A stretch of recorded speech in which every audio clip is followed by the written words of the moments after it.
একটি ছোট গ্রামে বসবাস করতেন হাসান নামের এক কৃষক। তিনি অত্যন্ত পরিশ্রমী ছিলেন, কিন্তু সবসময় তার মনে এক ধরনের হতাশা কাজ করত। তিনি আল্লাহর কাছে অনেক দোয়া করতেন, তবে তার মনে হতো তার দোয়া কখনোই কবুল হচ্ছে না।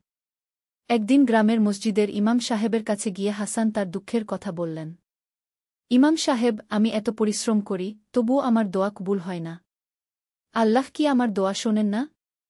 ইমাম সাহেব মুচকি হেসে বললেন, হাসান, দোয়া কবুল হওয়ার রহস্যের কথা জানো কি?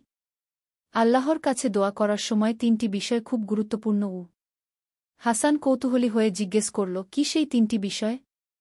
ইমাম সাহেব ধীরে ধীরে বললেন, আন্তরিকতা, তোমার দোয়া আল্লাহর দরবারে কবুল হওয়ার জন্য হৃদয় থেকে করতে হবে। নিঃস্বার্থভাবে এবং সম্পূর্ণ বিশ্বাস নিয়ে আল্লাহর কাছে চাইতে হবে। হালাল রুজি, তোমার জীবিকা যদি হালাল হয়, তবে আল্লাহ তোমার দোয়াকে কবুল করবেন।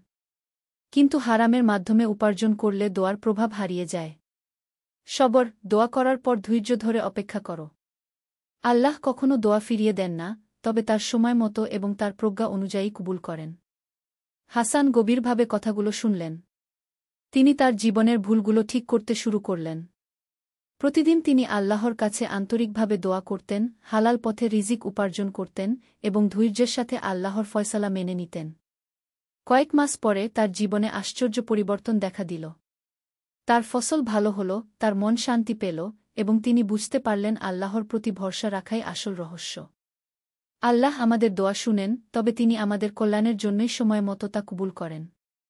আমাদের করণীয় হল আন্তরিকতা, হালাল উপার্জন এবং ধৈর্য ধরে অপেক্ষা করা।